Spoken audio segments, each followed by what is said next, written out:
¿Cómo estás, amigo?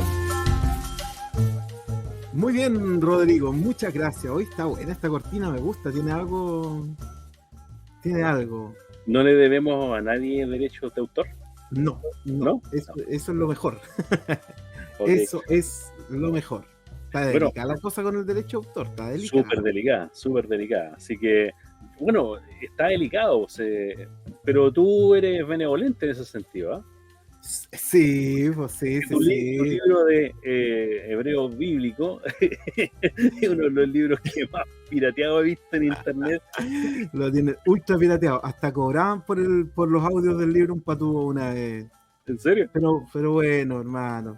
Es un honor, por otro lado, es un honor. ¿A ti no te han pirateado tu libro? No hemos hablado de tu libro, Rodrigo, ¿ah? Pucha, No, no hemos avanzado. no tengo la copia de tu libro acá, pero un día deberíamos hacer un ego programa, un ego programa y hablar de nuestros libros, que tu libro, mira, no es porque tú estés acá, que la gente siempre dice, no es porque tú estés acá, ¿ah? No porque tú estés acá, pero lo voy a decir igual. No es porque tú estés acá, pero es muy bueno tu libro, así que bien, bueno, pues bien. Viene otro en camino. Pero de Oye, una ¿por qué yo temática no distinta. sabía eso, Rodrigo? ¿De qué? ¿Hay Porque alguna primicia? ¿Alguna frasecita? ¿Algo? no, nada, Todo es sorpresa. nada. ¿Por qué? Porque aprendí que tienes que hacer todo bien callado. Oye, sí, no, con respecto al libro, sí, una oportunidad estaba en una clase, ¿ya? Y una persona de clase me lleva el libro y me dice, profe, ¿me lo puede firmar? Se lo quiero regalar no. Y noté que la edición era distinta, ¿ya? Entonces le dije, ¿dónde lo compraste? No, le dijo, lo compré en el Persa Bio Bio. Ah, ¿en serio? Ya estaba pirateado. Oye, pero lo piratearon, hermano, y lo vendieron. Lo piratearon, sí, lo piratearon. Oye, pero ese es un honor, ese es otro nivel de honor, porque el mío, No, mi PDF lo piratearon, pero que agarren tu libro, lo impriman y lo vendan en la cuneta, es un honor, viejo. sí, está al lado de Baradit. Al lado Al lado de Baradit. A Baradit sí que le han pirateado los libros. O sea, antes que se llegue a la librería, el libro ya está ya lo tienen en la calle. Pero mira, por otro lado, Rodrigo, yo a veces pienso, ¿será que el chileno es malo para leer o lee según la oportunidad? Porque imagínate la cantidad de gente que ha leído libros. Bueno, la verdad es que no sé. Y debe haber una estadística de cuántos libros se lee un chileno por año, ¿no? Sí, yo creo, mira, hay un profesor y escritor que es Carlos Quiroga, ¿ya? Que escribió una cantidad enorme de libros, o sea, producía tanto libro como conversaciones, ¿ya? Y él tiene uno de los más, que tiene mayor cantidad de ediciones en Chile, uno de los libros que tiene mayor cantidad de ediciones en Chile, que es justamente sobre lectura rápida, ¿ya? Él enseñaba lectura rápida, ¿ya? Y ese fue uno de los libros que tuvo. El libro se vende rápido. El libro se vendía rápido, claro. Y resulta que el profe Quiroga tenía la particularidad, bueno, su libro era uno de los más editados y tenía una cantidad enorme de ventas. Y él escribió un libro precisamente, que lo debo tener por acá en algún lado, que él argumenta que en realidad nuestra generación, o sea, en realidad no digo nuestra generación, me refiero al tiempo que vivimos nosotros hoy día, porque somos de una generación pasada, ¿ya? Como decía Terminator, ¿ah? Antiguo, no obsoleto, ¿ah? Y él decía que nosotros en Chile leíamos mucho, ¿ya? Y él hacía el cálculo de cuántas líneas tú leías aproximadamente en el día en los dispositivos móviles, en el teléfono, y hacía toda la suma de lo que tú lees y dice, el chileno lee mucho. El tema es que muchos leen sin un sentido en particular, sino que van leyendo las noticias, van leyendo en el metro, bueno, allá en Valdivia, en la locomoción. En el barco. Claro. Mientras buceamos. En la calle, claro. Entonces él decía, el chileno lee mucho, ¿ya? Y había que aprovechar eso justamente como educador. Él decía, hay que aprovechar esto para poder educar mediante estos nuevos sistemas. Y eso lo dijo hace muchísimos años atrás. Oye, mira, yo todavía lamento, ponte tú, yo tengo dos hijos Bueno, 3, pero 2 están en el colegio todavía. 2 reconocidos y uno no. Claro. Bueno, no da ya como decirlo, gracias. Y todavía cuando me encuentro chicos de la edad, ponte tú, no sé, pues de séptimo, octavo, o el curso que sea, ninguno disfruta las lecturas que les pasan. Entonces tú dices, pues, ¿por qué no? ¿Cómo es que los cabros no disfrutan los... No sé si no les dan una lista o les pasan un libro para leer, porque antes era así, pues, ¿te acordás? Un libro tenía que leer ese libro. Sí. No sé si hoy día sigue siendo así, pero yo siento que ahí se pierde un poco el tema. Es que en algún momento en el colegio de mi hijo había un listado de libros que ellos tenían que escoger para leer. O sea, había una cantidad enorme. Y cada alumno tenía que escoger un libro, ¿ya? Y resulta de que un día llega acá y me dice, papá, ¿sabes que tengo que leer un libro? Me dijo, a ver si no creo que lo tenga. ¿Cuál? Superman rojo. Dije, no, eso me está bromeando. No, Superman rojo. Bueno, la cosa es que fui al centro de Santiago y me fui a meter a las tiendas de cómics, ¿ya? ¿Ya? De cómics, y encontré Superman rojo, ¿ya? Y era un cómics, oye, bastante grueso, pero era un cómic que hablaba justamente que hubiese sucedido si Superman no hubiese nacido en los Estados Unidos, o sea, no hubiese llegado a los Estados Unidos, sino que llegó en el periodo de Stalin, ¿ya? Y a Rusia, ¿ya? ¿En serio? Y hay todo un cuento ahí que pasó, o sea, él con su vista súper poderosa no podía ver las cárceles porque estaban las cárceles cubiertas con plomo, entonces los rayos X no lograban mirar. No, es todo un cuento, y sabes que al final lo leyó y me lo pasó y lo leí yo, pues, porque qué entretenido. Superman. Claro, Entonces, los cabros sí leen hoy día, los chicos leen mucho. El tema es que hay que aprovechar esa capacidad que tienen de leer en cualquier parte, en dispositivos, en la tablet, en el teléfono, en el computador, etcétera, para que puedan leer lecturas con sentido, que le den un sentido mayor a la vida, ¿ya? Y no solamente una distracción. Exacto, ahí está el punto, sí. No, me parece súper interesante el tema de la... Para todos nuestros amigos, aprovechando de indicarles que la semana pasada no tuvimos programa porque tuvimos un tema de agenda que fue culpa mía. Hice una modificación en mi computador y me cambió los horarios de agenda, y estaba yo prácticamente 2 horas antes diciéndole a Emir, oye Emir, no habéis mandado el enlace. Ahora, dilo con las palabras que realmente me lo dijiste. Sí, lo dije, Emir, por favor, envíame el enlace. De entrada no me dijiste Emir. Oye tú. Oye, Emir, bueno, si continuando con nuestro programa, y para todos nuestros amigos que nos están escuchando, y seguir con como decían, seguir con el hilo, ¿no? Con el hilo. El hilito rojo en estos programas. El hilito rojo, sí, del de Yehuda Vera, de hecho por acá creo que lo tengo, el libro hilito, acá está. El libro del hilo rojo. Todo sirve, mijito, todo sirve. Todo sirve en este momento para poder meter el negocio. La negocia. La negocia. Vamos a seguir conversando sobre este tema de Kabbalah, y tengo algunas preguntas. ¿Ya? La Kabbalah, sabemos que su inicio y su desarrollo viene como el misticismo judío, ¿ya? Y se ha desarrollado desde esos orígenes hacia lo que conocemos hoy como esta Kabbalah moderna. La pregunta que tengo, Emir, y ahí necesito que te explayes, ¿ya? Por favor, desarróllate, ¿ya? Desarrollase. ¿Qué es lo que te ha fascinado a ti de la Kabbalah? Que en muchas conversaciones logramos conversar algo de Kabbalah, pasan los meses y dejamos la Kabbalah, y después volvemos a traer a la Kabbalah y vuelve, y con esa vuelta vienen libros y vienen otro tipo de cosas. Sí. ¿Qué es lo que te fascina a ti de la Kabbalah? ¡Uy, qué buena pregunta, viejo! Chuta. Oye, y esta vuelta... Sí, po, esta vuelta que dices tú que hemos dejado, que hemos vuelto, ha sido varias veces en los últimos años. Así como, ya, les contamos a nuestros amigos, ¿verdad? Que estamos haciendo un programa. Nosotros siempre hablamos como que no hay nadie. Claro. Le contamos a nuestros amigos que a nosotros nos pasa eso, que con Rodrigo estudiamos Kabbalah, y de pronto llegamos a un punto donde decimos, no, esta cuestión, vamos a decir cuestión, ¿no? Nos vamos a portar educadamente y decimos, esta cuestión es demasiado. es muy profunda, es muy, ya, ¿sabéis qué? No más. Meses después, oye, ¿cachai el librito que me llegó? Ahí volvemos. ¿Ya?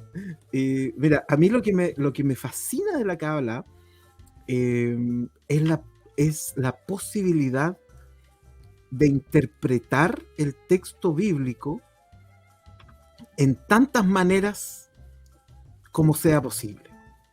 Yo creo que eso es lo esencial. O sea, me gusta que no haya restricción en la Biblia, que no haya una restricción dogmática, que alguien te diga, mira, sí tienes que leerla y punto. O que existan solo estos 4 niveles, ¿no?, de interpretación, que bueno, son niveles de interpretación más que restrictivos. Pero me gusta la posibilidad de que si vamos, en el fondo los que somos creyentes, ¿no?, y hablamos de un Dios infinito, un Dios, etcétera, trascendente, ¿no?, quizás esa es la palabra mejor que infinito, prefiero la trascendencia de Dios. Bueno, que en algún sentido el texto sagrado refleje esa trascendencia, ¿no?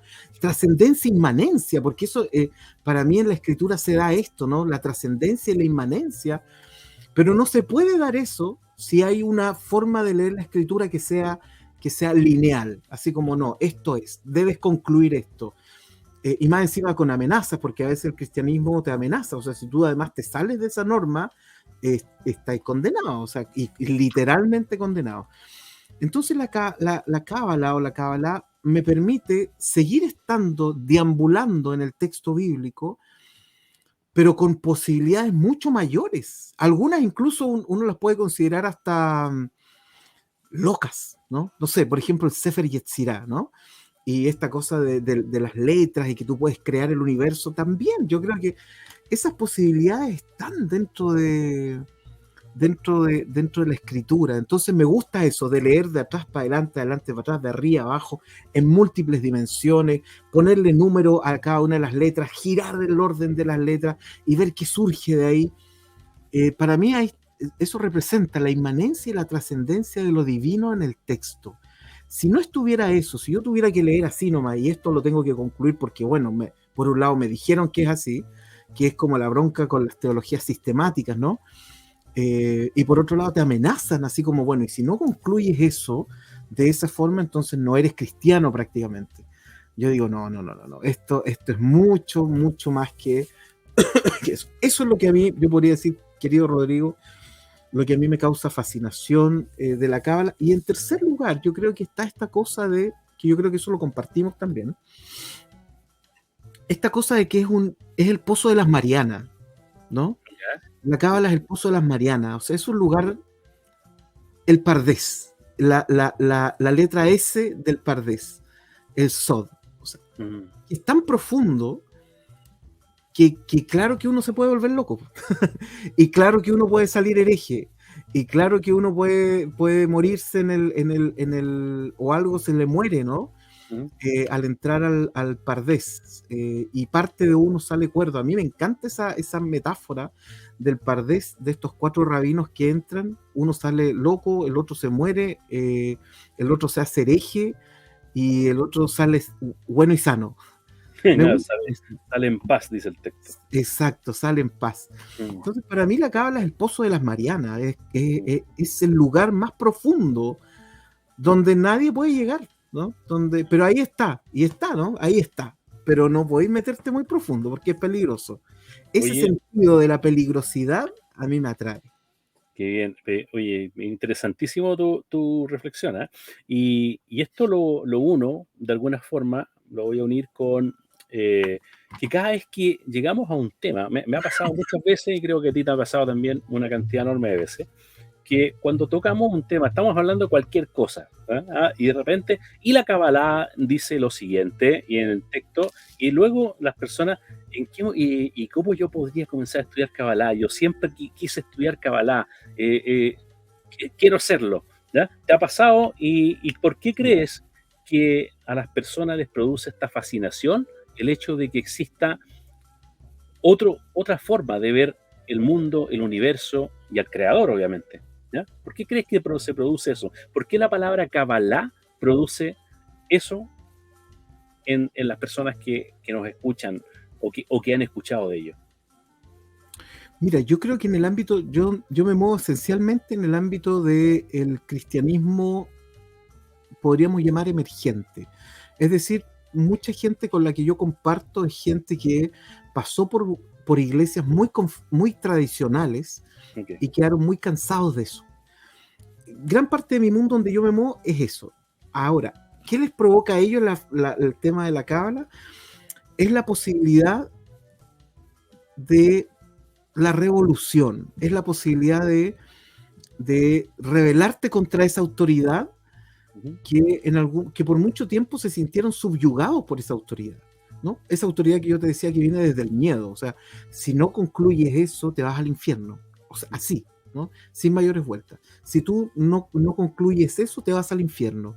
Claro. Entonces, para muchos la Kabbalah es como, ¿cómo decirlo gráficamente? Es como mira hasta dónde puedo llegar, mira qué interesante. Pero como además muchos de ellos, al igual que yo, nos criamos en algún sentido rodeando el texto, siempre leyendo la escritura, yendo a la escuela dominical, siendo profesores de escuela dominical, en mi caso siendo pastor también, etcétera, la Kabbalah te permite mantenerte dentro del texto. ¿Eh? Siendo reverendo. Siendo reverendo, por hermano, reverendo. ¿Eh? ¿Sí? La Kabbalah te permite mantenerte dentro del texto y seguir hablando de Dios. Entonces, en ese mundo donde yo me muevo, que es el mundo como emergente, la Cábala provoca esas fascinaciones como wow, ¿no? O sea, me puedo seguir rebelando contra esta autoridad que me subyugó, pero por otro lado sigo hablando del texto bíblico y sigo hablando de Dios. Entonces, y esas cosas son importantes. Ahora, fuera de mi mundo, el mundo de como el mundo de Plaza Italia para arriba, ¿no? Fuera de mi mundo, yo creo que la Cábala produce fascinación porque hoy día se vende como una ciencia, esto es la ciencia, ¿no? O como dice el Rap Berg, ¿no? Es una tecnología. O sea, si tú haces esto, te va a resultar esto otro. Ahí, por supuesto, yo creo que tú y yo tenemos ciertos reparos con este asunto, pero yo creo que a la gente le fascina un poco esta cosa de por un lado, de sentir que es como el libro El Secreto, ¿no? La ley de la atracción, todas estas cosas, así como si tú realizas esto, como esto es una tecnología y no es una creencia, así me la vendieron a mí la primera vez que supe de la Cábala, esto es una tecnología, que yo dije, ¿una tecnología? ¿Qué es eso? Entonces, claro, si tú realizas esto, como lo dicen muchos coaches de Cábala, ¿no? O sea, si tú realizas esto, el resultado obvio va a ser este otro, ¿no? Como la psicología positiva, ¿no? Sí.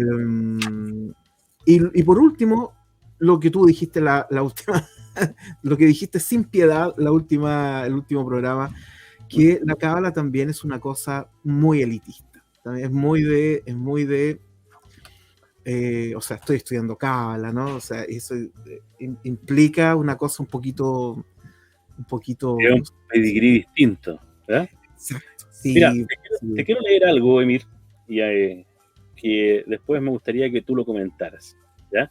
Dice: la roca forma parte y es de la misma naturaleza que la montaña, ¿ya? Pero cuando se desprende, deja de llamarse montaña y pasa a llamarse roca. Ni un solo átomo de su esencia ha cambiado, pero al sacarla de la montaña se convierte en otra cosa. Ahora, si devolvemos la roca a la montaña, entonces esta deja de ser una roca.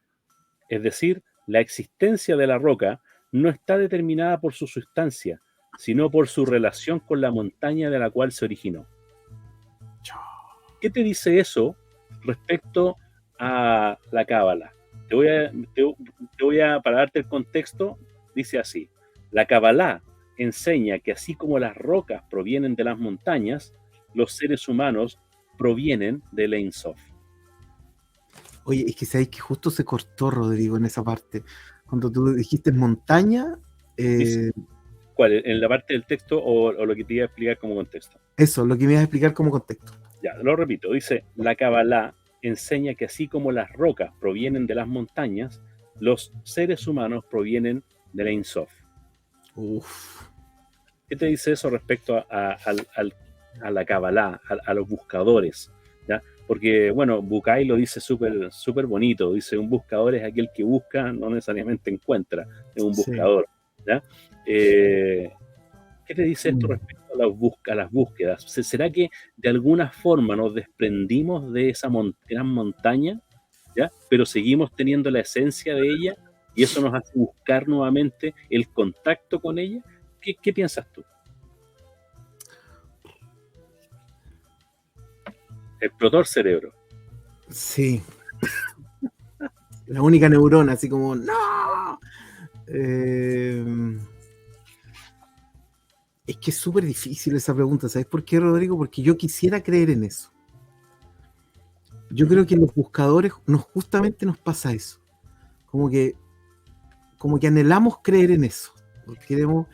Estuve viendo recién una película con mis alumnos en el colegio que se llamaba El cielo sí existe, que puede ser muy criticable la película. Un niñito que pasa un tiempo en el cielo y se encuentra con Jesús. Pero lo que más me gusta de esa película es el profundo conflicto que tiene el pastor. Y él, en una discusión que tiene con su esposa, le dice: nos hemos pasado la vida hablando del cielo. Y ahora que tenemos un niño que dice que estuvo ahí, no le creemos, ¿no? Y lo juzgamos. Yo creo que a mí me pasa eso, ¿no? Cuando tú dices seremos eso, yo quisiera creer que yo creo que en la búsqueda uno se hace esa pregunta: eso es lo que quiero.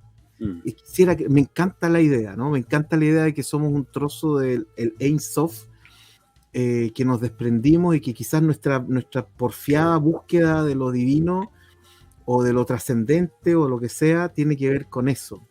No sé, en tu caso, ¿qué opináis de eso? Mira, más que una opinión, será que te quería contrapreguntar en realidad, ¿tá? En realidad, ¿será que estamos tan acostumbrados a una sociedad o a un tipo de ver la vida muy empírica, que buscamos siempre lo comprobable? Sí. Y esto que no podemos comprobar en realidad, bueno, sí, queda como queda como en el espacio de, bueno, puede ser o no puede ser, ¿ya? Sí. Mira, escuché el día viernes en la noche, que estábamos en un grupo de judíos en la noche ahí. ¿Shabateando? No, shabuteando, ¿eh? Era Shavuot, ¿ya? Shavuot. La recepción de la Torá. Y resulta de que en algún momento se abrió la conversación sobre el tema de inteligencia artificial, ¿ya? Wow. Y una persona que a quien quiero mucho, Rubén Price, él dijo algo respecto precisamente a lo que estamos conversando, a esto de lo comprobable y no comprobable, ¿ya? Dice que una oportunidad un científico, ¿ya? Un neurocientífico, ¿ya? Estaba dando una charla, ¿ya? Justamente sobre lo espiritual, lo divino, la conexión con lo divino. Y había un astronauta, ¿ya? En el público. Y el astronauta pide la palabra. Le dice: he dado la vuelta a la Tierra varias veces, he estado en el espacio muchas veces, y créame que nunca he visto ni un angelito, ni he visto nada celestial, ¿ya? A lo que él respondió y dijo: yo he operado miles de cerebros y nunca he visto una idea. Qué buena. Entonces, que hay algo en realidad que, y es ahí a la respuesta, hay algo que en definitiva desde lo comprobable, desde lo empírico, no tenemos cómo comprobarlo, ¿ya? Sí. No tenemos cómo decirte esto es así. La única respuesta que te puedo dar ahí es: experiméntalo, vívelo. Hermano, vamos a hacer un eje, podríamos hacer un eje cabalístico, Rodrigo. ¿Cómo? Podríamos hacer un eje cabalístico. Tienes que vivirlo, ¿eh? Tienes que vivirlo.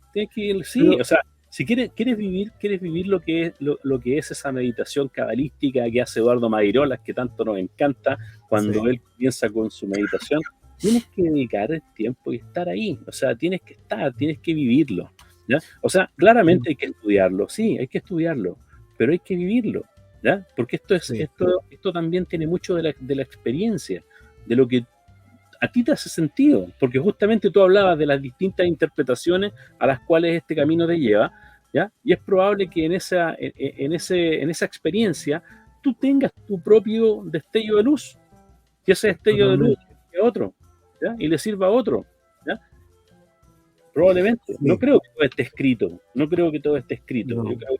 Yo creo que hay que experimentar y hay que hay que tener la experiencia y hay que vivirla.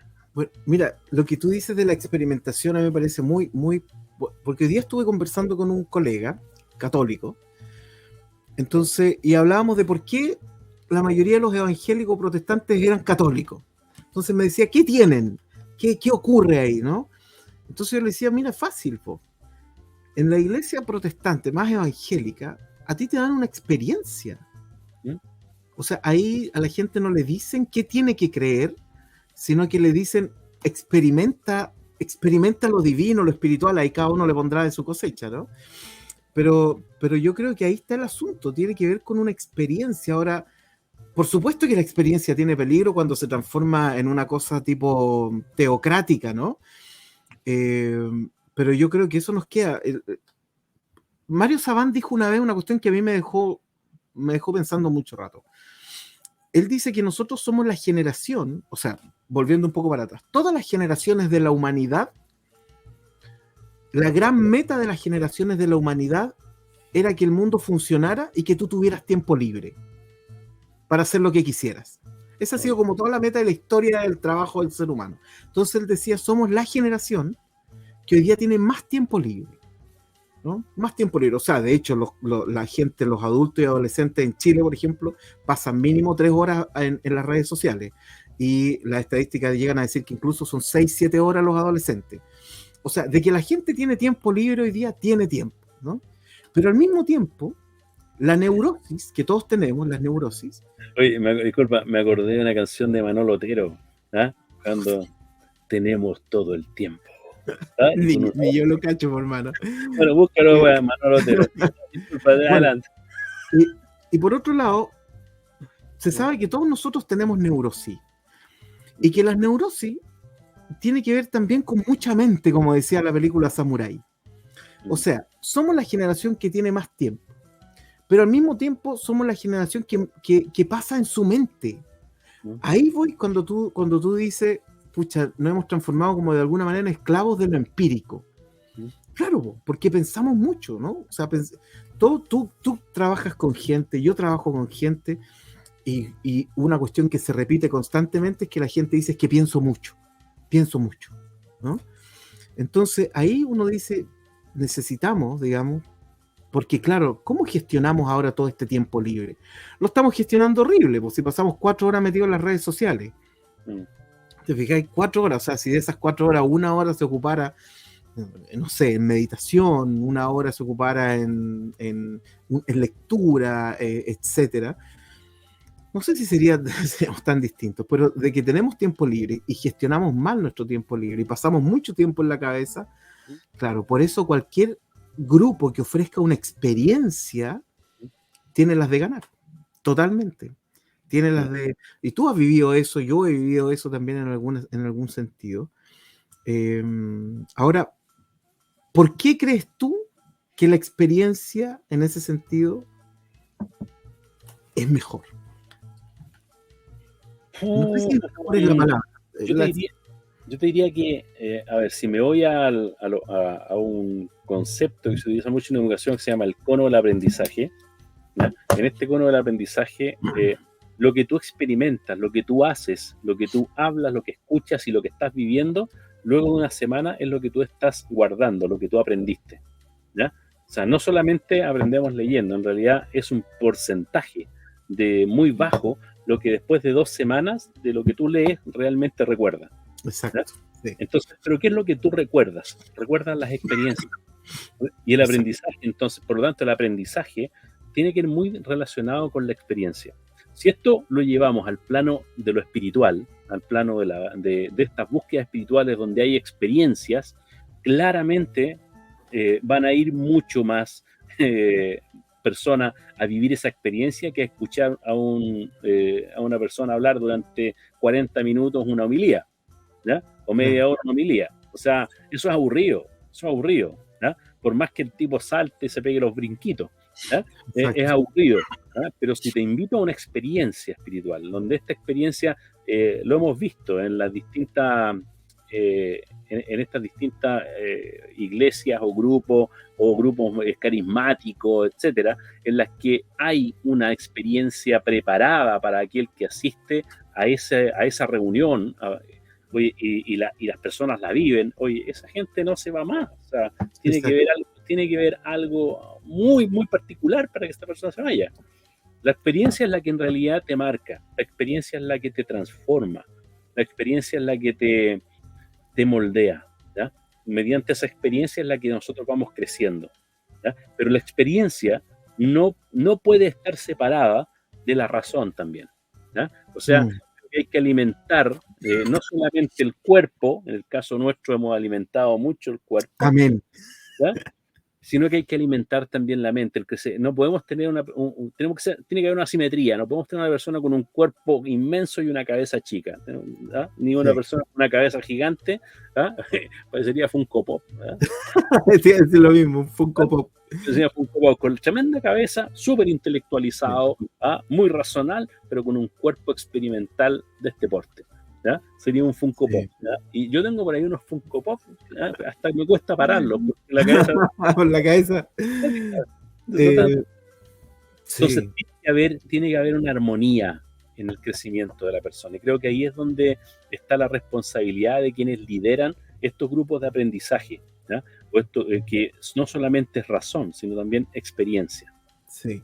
Bueno, yo creo que ahí ha sido el gran debe, creo yo, de lo que nos dejó la pandemia en términos de clases online, por ejemplo, ¿cierto? Sí, porque no tenías esta conexión con el otro. O sea, se podían hacer cosas experienciales, pero siempre estabais solo al final.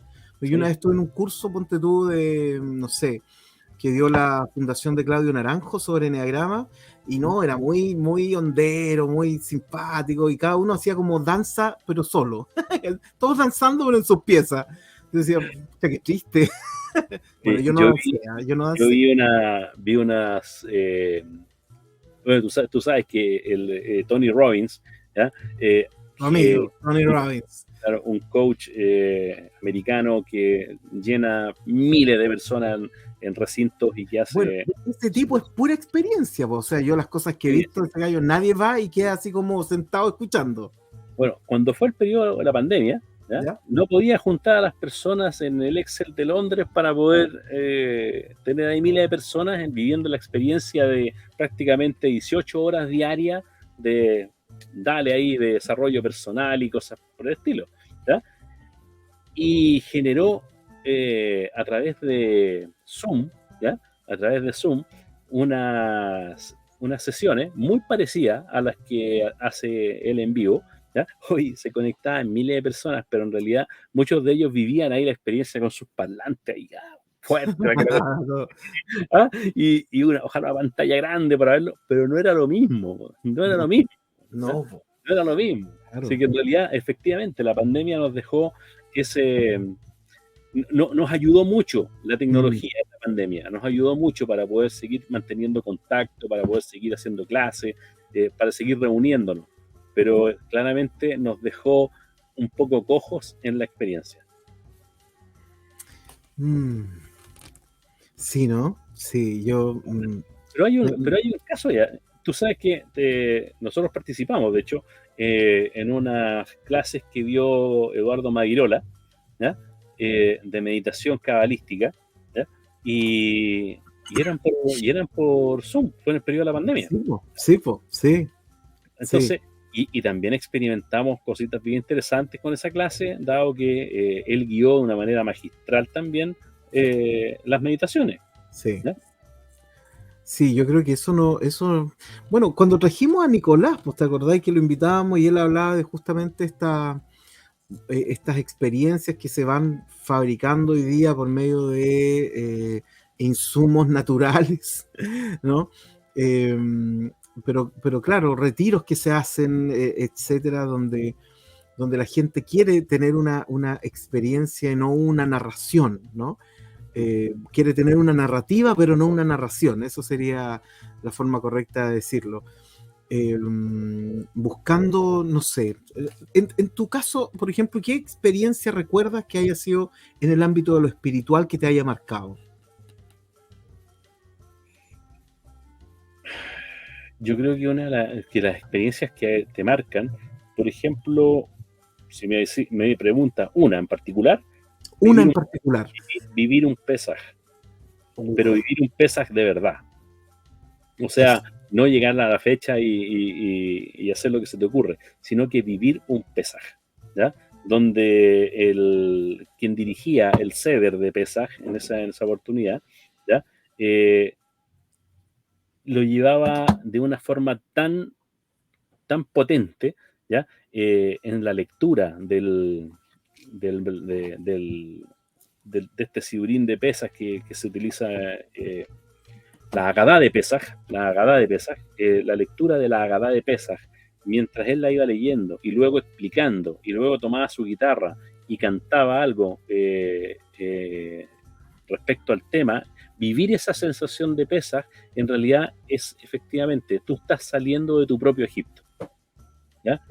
bueno, Es una metáfora y un símbolo de salir de tu propio Egipto. ¿Ya? Ahora, ¿cuáles son tus Egiptos? ¿Ya? Ahí entramos en otro tema que la Kabbalah también toca muchísimo. ¿Ya? ¿Cuáles son nuestros Egiptos en los cuales hemos estado esclavizados y de un momento a otro se nos dice tienes que salir? ¿Ya? Se te dio la oportunidad de salir. ¿Ya? Pero es esta noche en la que tenemos que salir. ¿Ya? claro. Entonces, claro, vivir esa experiencia claramente te enriquece y te hace comprender las cosas de una forma distinta. ¿Ya? Ahora, he participado también en otro tipo de experiencias, ¿ya? Donde, que son experiencias de meditación, algunas experiencias de trabajo en grupo en las que han ocurrido cosas. ¿Ya? Hoy tú sabes que los trabajos en grupo, cuando son de desarrollo personal, de ayuda, ocurren Sí. cosas y que también obviamente te van marcando a ti como facilitador y también obviamente a las personas que asisten. Entonces creo que, pero si me preguntas por una espiritual puntual, vivir Pesaj, pero vivirlo con el sentido de que tú estás saliendo de Egipto, ¿ya? Que tú estás saliendo. O sea, eres uno más de los que va con todas tus cuestioncitas, ¿ya? Y te vas de tu Egipto. Pero dime una cosa, esa experiencia, Rodrigo, Fue fue con una... fue con el rabino Roberto Feldman. Sí, ¿Mm? me imaginé, cuando dijiste guitarra. Sí. Eh, pero esa experiencia, ¿sientes que te conecta con qué, por ejemplo? ¿Con qué sientes que te conectó esa experiencia? ¿Con lo divino o con tu No, historia, con tus antepasados, con no, qué? ¿Con lo que no, te mira, estaba pasando? yo, yo te diría que a ver, desde mi punto de vista creo que no me conectó con lo divino, ¿ah? Ya. ¿Ah? Sino que me conectó con el hacerte consciente. El hacerte consciente que, que esclavo eres, ¿ya? Y que esclavo, en un momento a otro, esclavo fuiste, ¿ya? Porque se te da la oportunidad de salir de tus Egiptos. Pero para salir de tus Egiptos, debes ser consciente de cuáles son tus Egiptos. Uh, claro. Entonces, el hacerte consciente, ¿ya? Y mediante, obviamente, la guía que hizo en esa oportunidad el rabino Roberto, el hacerte consciente de tus Egiptos y que en realidad esta noche todos nos hacemos conscientes y vamos juntos a salir, porque en realidad la salida de Egipto no es individual, Exacto. ¿ya? La salida de Egipto la hacemos todos, ¿ya? Y el hecho de que no te vas sin siquiera preparar tu pan, porque el pan no alcanzó a leudar, ¿ya? Entonces te vas con tu masita y comienzas tu viaje, ¿ya? Entonces, ¿qué Mm. simboliza para ti esos Egiptos? ¿Qué simboliza para ti esa masa que no leudó? ¿Qué simboliza cuando tomas estas hierbas amargas y las sumerges en agua con sal, ¿ya? ¿Ya? Y vas haciéndote consciente de esa amargura de las hierbas, ¿ya? Pero también vas tomando el jaroset, esta mezcla que hace ahí con dátiles y que queda muy rica, ¿ya? Y vas también experimentando ahora la dulzura de la libertad. Entonces, cada fase del ceder, ¿ya? De estos 15 pasos, cuando se lleva adecuadamente, te produce algo, te remueve algo, ¿ya? Y más que algo, diría yo. O sea, y terminas después, y eso fue genial. Terminábamos todos ahí abrazados, cantando ¿ah? El Atikva. Oye, qué lindo, dijo. Sí, O muy, sea, muy bien. A ti, cuando, sí, dale, dale. cuando, cuando tú dices eso, claro, a mí lo primero que pienso es además, pucha, fue una ceremonia religiosa que hacen una vez al año, pero es parte de su rutina también. Entonces, lo que me pregunto yo es Diría que en parte de la tradición, más que parte de otra la tradición. cosa. Sí. Con lo rutinario me refería a que es algo que está dado todos los años, ¿no? O sea, que es Ah, ok. parte de su calendario. Entonces yo pensaba, decía, pucha, quizás también ahí ha estado el error de quienes dirigimos de repente eh, servicios religiosos, que no transformamos esos servicios religiosos en una experiencia, ¿no? Quizás por el tema de la conciencia, de lo que dices tú, ¿no? De que es el momento, Eso. bueno, es el lugar, etcétera. No Mira, sé, me deja pensando, fíjate. estuve justamente revisando ese tema hace unos días atrás, ¿ya? Porque cuando te preguntan, ¿qué es la Kabbalah? ¿Qué es la Kabbalah? Si yo te preguntara, Emir, ¿qué es la Kabbalah? Nosotros generalmente tenemos una respuesta automática. Mira, Kabbalah viene del Ekabel, y Ekabel significa recibir, y Moshe Kibel Torah Misinai, y ahí Kibel, Claro, y damos toda una respuesta que en realidad, ya, está bien, ¿y ahora qué? ¿Ya? sí. Pero cuando empiezas voy a hacer una expresión antigua de viejo ¿ya? Cuando echáis el casé para atrás, ¿ya? Cuando echáis Con el el casé, lápiz Vic. claro, ¿ah? Y empiezas ahora a analizar el texto. ¿Qué es la Kabbalah? Y la Kabbalah es el camino, ¿ya? De la elevación de la conciencia, donde te haces consciente, ¿ya? De tu malhut, de tu mundo físico, ¿ya? Y desde ahí comienzas a hacerte consciente de que hay una luz infinita, ¿ya? Te haces consciente de que hay atributos, ¿ya? Que te pueden ayudar a entender tal vez la vida de otra forma. O sea, el atributo, por ejemplo, del rigor. O sea, cuando tú vas ahí a un geburá, a un rigor, ¿ya? A ver, una fuerza. ¿Qué es lo que entendemos de eso de parte de la vida? O sea, la vida no es solamente un camino como es un camino pavimentado, es un camino que tiene rosa y tiene espina. Y la rosa y la espina es un uno en sí mismo, ¿ya? Pero te tienes que hacer consciente de que hay una columna del rigor y hay una columna de la misericordia, y que ambas están unidas en el camino. Por lo tanto, esos 32 caminos de los cuales hablamos en el árbol de la Kabbalah, que son la suma de las 22 consonantes hebreas más las 10 sefirot, para algunos es otra cosa, pero me voy a ir a lo clásico, ¿ya? En realidad yo lo llamaría que son 32 caminos de la conciencia. Sí. Los 32 caminos de la conciencia. Y cuando tomamos en cuenta los 32 caminos de la conciencia, pueden ser 33, 34, ¿ya? Estoy dando un número un nombre que me calza con los números, ¿ya?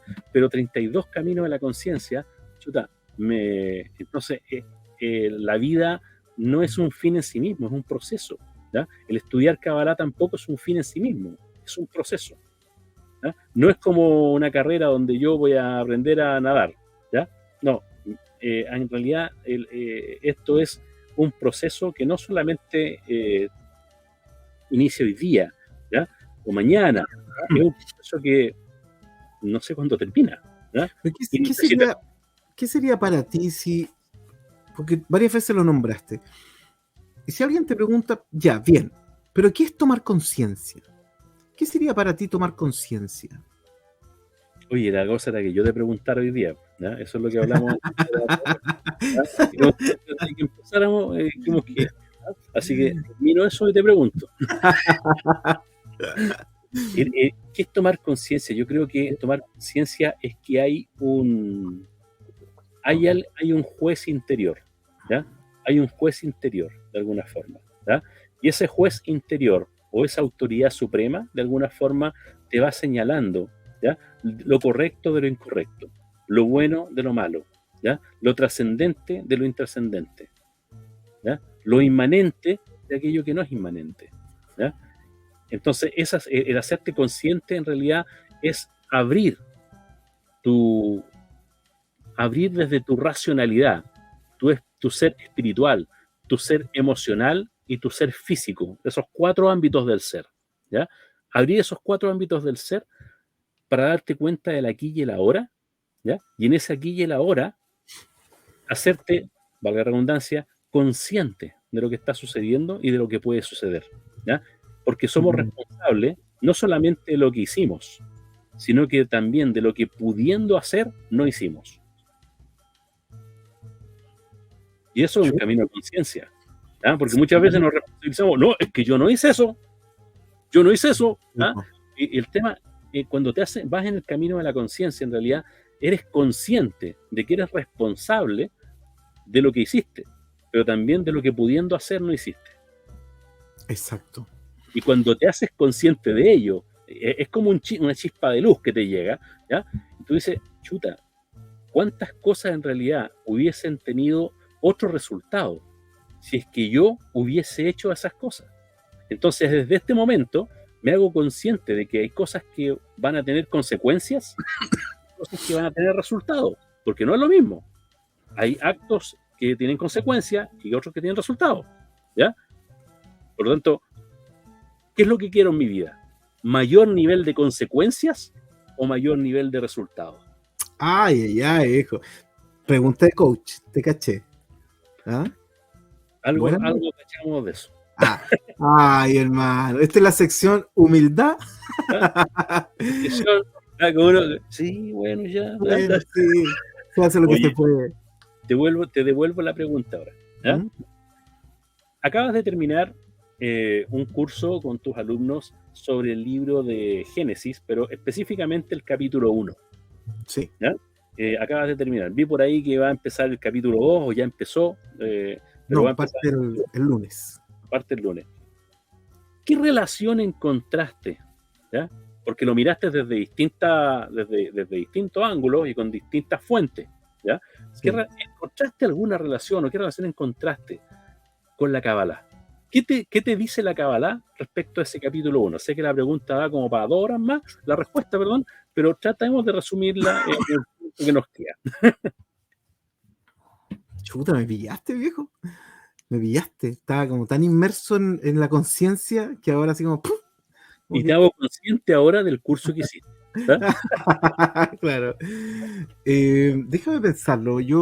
Porque en algún momento hablamos del tema de la Kabbalah esencialmente en el Génesis 1.1, como el principio anterior al Génesis 1.1, lo puse como ejemplo, me acuerdo. De hecho, en algún momento hablé de cómo nosotros retrocedemos para encontrar lo sagrado, ¿no? Okay. Retrocedemos. Entonces, algunos retroceden en el cristianismo, retroceden a la Reforma, otros retroceden a los padres de la iglesia, otros retroceden al Evangelio. Los mesiánicos retroceden hasta el Antiguo Testamento, ¿no? La Biblia hebraica. Otros retroceden al Génesis y ahí dice que está todo. Y de pronto llega la Cábala y dice, sí, pues nosotros llegamos hasta el Ein Sof. O sea, antes de que exista cualquier cosa, nosotros estamos preocupándonos acerca de eso. Yo creo que el mayor concepto que a mí me queda asociando aquí en ese capítulo 1 con la Cábala es el Tzimtzum. Es esta idea de la contracción de Dios, de que haga, bueno, para quienes no saben, el Tzimtzum dice que antes de que existiera el universo existía solo Dios. Y que de pronto Dios, ya sea por su mera voluntad o por su diálogo con la conciencia, ¿no? Decide hacer un espacio dentro de sí para crear el universo. Entonces, la asociación del Tzimtzum con el Génesis 1 me parecía del todo viable, porque todo es una especie de hacer espacio para, ¿no? La oscuridad hace espacio para que salga la luz, el agua hace espacio para que salga la vida, el agua hace espacio para que salga la tierra hace espacio para que salga... Entonces todo es una especie de movimiento de contracción para que surja lo otro, para que surja esencialmente la vida. Entonces, esa fue como yo diría, o sería, ¿no? Como la gran asociación que hago con la Cábala, con Génesis 1, la posibilidad de reflexionar acerca de que si Dios hace espacio dentro de sí para crear la vida, implica que la vida es eso, hacer espacio para, ¿no?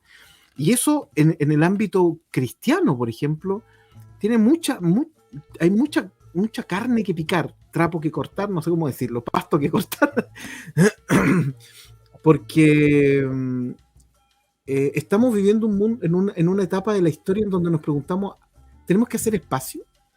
¿A quién le hacemos espacio? Por ejemplo, las demás religiones. ¿Le podemos hacer espacio a las demás religiones?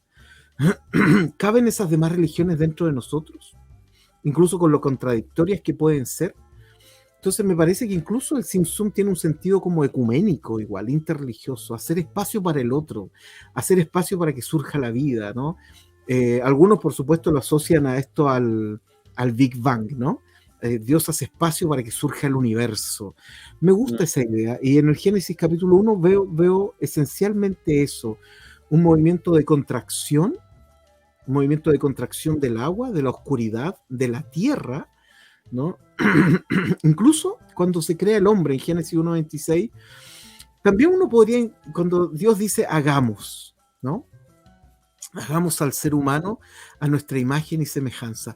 También te da una especie de idea de hagamos espacio, ¿no? Hagamos un espacio para que surja este Adán, ¿no? Ante el humano. Yo creo que así lo podría eventualmente Oye, qué interesante el concepto, ¿eh? Porque justamente dice hacer espacio para que aparezca el otro, ¿ah? O sea, en realidad el otro siempre ha estado. O sea, si lo veo desde mi punto de vista, el otro ha estado. En realidad he sido yo el que no lo he visto, Sí, ¿ya? sí. O sea, ¿qué hace que yo no vea al otro? ¿Qué crees tú que es lo que hace que yo no vea al otro?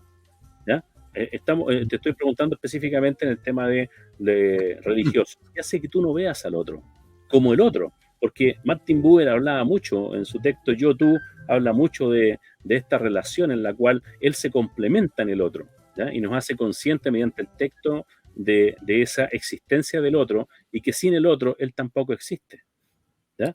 Entonces, ¿cómo tú lo ves desde este contraerte tú a ti mismo para ver al otro? Yo creo que partir de la base de la no colonización del otro, cuando el otro no es un objeto, Rodrigo. Okay. Yo creo que en el ámbito religioso incluso no lo vemos al otro, porque el otro es un objeto, no es un sujeto, ¿no? Y por eso no lo vemos, o sea, está, ¿no? Está ahí, pero no lo vemos realmente. Lo que dices tú, no hacemos un espacio, porque sabes que hacer espacio para un otro significa darle tiempo al otro, y no estamos dispuestos a eso. ¿Estaremos tan llenos de nosotros mismos que no Sí. tenemos espacio para el otro? Yo creo totalmente eso, Rodrigo. Por lo tanto, el concepto del Simsum, del cual tú hablabas y nos comentabas ahora, el concepto del Simsum también aplica entonces precisamente al reconocimiento del otro en mi vida, ¿ya? Claro. Y ahí Martin Buber nuevamente, nos sigue Martin Buber hablando, y Levinas con su concepto de la otra edad, ¿ya? Muy interesante, que bueno, o sea, estamos tan llenos de nosotros mismos, ¿ya? Me acordaba de una expresión de Tomás de Aquino, ¿ya? Que Tomás de Aquino hablaba sobre el orgullo, ¿ya? Dice, el orgullo no es grandeza, sino hinchazón, y lo que está hinchado parece grande, pero no está sano. Oh, tal cual. Tremenda frase, hermano, de Tomás de Aquino. Oye, Sí. Vamos a nuestros libros, porque nuestros amigos yo creo que esperan una recomendación de libro. Yo tengo Oye, es que me dejaste pensando con tus preguntas. Entonces sigamos respondiendo. ¿Ah? No, es que esto va, yo creo que esto va para otro, para el siguiente. Porque, ¿sabes qué? La pregunta que nos queda ahí es, ¿y por qué estamos llenos de nosotros que no podemos hacer espacio para otro? Qué tremenda pregunta. Ya, con esto vamos a partir de la próxima y te lo voy a hacer yo. ¿Por qué mira, y hay otra pregunta que podemos también trabajar, ¿eh? Y que tú lo trabajas en tu curso, de hecho lo mencionaste en tu curso en algún momento, cuando hablabas del Shivim Panim la Torah, las 70 caras de la Torah, ¿ya? Cuando hablábamos de Cábala, tenemos que mencionar el Tikunei Azobar, que es el texto cabalístico donde habla de las 70 interpretaciones de la palabra Bereshit. Sí, ¿ya? Pero ¿quién tendrá ese texto, Rodrigo? ¿Quién lo tendrá? Por ahí debe estar algún tipo de biblioteca que lo debe. Sí, pues ya muéstralo nomás. No está acá, está en nuestra biblioteca. Recuerda que tu biblioteca y la mía son una sola. Sí. Oye, te quería recomendar un libro que no sé, lo tengo que haber mencionado. Tengo en realidad 2 o 3 textos ahí, pero voy a mencionar este en primer lugar. Que este no lo conocía y es un texto que tuve que leer para poder revisar algunos conceptos de él, ¿ya? Y es este libro, ¿ya? El elogio de la conciencia. Ay, ¿Ya? ay, ay. El elogio de la conciencia, de Joseph Ratzinger, ¿ya? Benedicto XVI. Oye, un libro realmente espectacular. O sea, créeme que sin ser, yo no soy católico, ¿eh? O sea, soy judío, ¿ya? Pero sin ser católico, tengo una admiración tremenda por Joseph Ratzinger, ¿ya? Como filósofo y como teólogo, ¿ya? Así que este libro en particular, ¿ya? El elogio de la conciencia de Ratzinger, se los recomiendo. Es de verdad muy, muy bueno. Y el siguiente texto que les voy a recomendar es este, de Mari Carmen Rangel Blasco, ¿ya? Se llama Cábala, el camino de retorno, ¿ya? Ay, ay. ¿Ya? En este libro ella habla sobre los senderos del árbol de la vida, habla sobre también las consonantes hebreas, ¿ya? Y el sendero del retorno hacia la luz, ¿ya? O sea, nos extraviamos, ¿ya? Como dice por ahí un himno evangélico, me sacó de las tinieblas a la... es el camino. Para nuestros amigos, Rodrigo se sabe un montón de himnos cristianos, ¿eh? Un montón. Sí, montón. Y hay uno muy bonito, muy bonito, ¿ya? Sí, Es muy bonito, ¿ya? Oye, qué buen libro. ¿Sería como una cábala práctica esa, Rodrigo? Así como el regreso a... Sí, es como algo de práctica, es como algo de práctica. La verdad es que es como el regreso desde el hacernos nuevamente consciente de nuestra oscuridad y de nuestra necesidad de volver a la luz, ¿ya? ¿Y cuál es la luz? Bueno, para el resto de la cábala, la luz viene mucho de la divinidad, pero eso es para otro tema, ¿ya? La diferencia entre el Or con Aleph y el Or con Ain, ¿ya? Hay mucho ahí que otro tema. Oh, hermano, estaba buscando aquí, pero creo que no lo tengo por acá. Sí, aquí está. Ya. Yo tengo 2 libritos para recomendar. ¿Esos son los tuyos? ¿Tienes más? Estos son los míos. Bueno, y hay otro que lo voy a mencionar, que hablamos nosotros de la experiencia, de lo práctico, ¿ya? Sí. De que en realidad la Kabbalah tú no la puedes entender solamente leyendo de Kabbalah, sino que tienes que vivir la experiencia, y la vida de la Kabbalah tiene mucha relación con las prácticas de la vida judía también, y que han de alguna forma tomado algunas organizaciones para poder celebrar Shabbatot, hacer las festividades, etcétera, pero tiene mucho que ver con la práctica. Y para eso hay un libro muy bonito que es de George Lahey, que es este, ¿ya? Seruf, Cábala Estática, ¿ya? Un libro muy bueno, espectacular, que nos lleva precisamente a la cábala extática y meditativa de Abulafia. Ay, qué sabroso, hermano, ya. Ya, yo como tú partiste recomendando un libro cristiano, o de un cristiano, yo voy a comenzar recomendando libro para literatura judía. Wow. Este es un libraco enorme, de editorial Trota, una de las mejores editoriales que nosotros siempre estamos recomendando. Este libraco tiene, les digo al tiro, casi 1000 páginas y se llama Historia de la literatura hebrea y judía. Ya, aquí está la Torá, están los profetas, están los escritos, están los textos místicos también, todo entendido pero como literatura, no necesariamente como textos religiosos, sino como literatura. Así que es un tremendo libraco dirigido por Guadalupe Seijas, de los ríos Zarzofa, ¿no? Hay un capítulo muy bueno en ese libro sobre precisamente la literatura de la Kabbalah. Muy bueno. Eso. Es muy bueno. Para el que quiera quedar tiki-taka con la literatura hebrea y judía, este es el libro, ¿no? Un gran libraco para que puedan disfrutar de Editorial Trota. Sería bueno que conversar sobre, porque dice literatura hebrea y judía, es decir, sí. ¿Lo hebreo y lo judío no es lo mismo? Hermano. Otra pregunta para conversar en un momento. Otra pregunta. ¿Eh?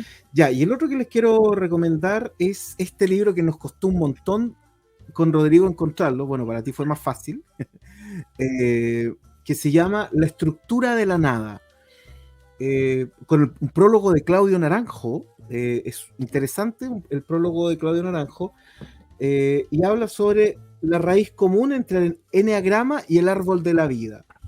Es bien interesante el libro, un poquito denso en algunas partes, pero para quien le guste conocer un poco sobre el tema del eneagrama y mezclado con el árbol de la vida, este libro está interesante. Hay otro que se los voy a recomendar después que también habla de, que lo escribió un rabino, sobre el eneagrama y el árbol sefirótico. Así que la estructura de la nada, este es de Editorial La Llave, si no me equivoco, sí, Editorial La Llave, Ediciones La Llave, que tiene muchos libros de Claudio Naranjo, pero este también es muy interesante. Así que ahí hay 2 libritos para recomendar. Oye, Buenísimo. 1 hora justa llevamos, Rodrigo. Buenísimo. Bien. Bueno, Mir, ha sido un gusto que nos hayamos podido juntar, ¿ah? Después de los chascarros de agenda de la semana pasada, ¿ya? Así que bueno, agradecer también a los que van a escuchar nuestra conversación y bueno, coméntenos, pregunten, ¿ya? No sé si tenemos respuesta, pero las preguntas sirven. Oye, sí, sí. Alguien en Facebook puso que ya era un adicto a Librósfera. Yo no sé qué está provocando este programa. No sé qué está provocando. Pero lo pasamos bien. Así que, oye, esta es la página número 12. Llevamos 12 programas. Era, bien. Muy bien.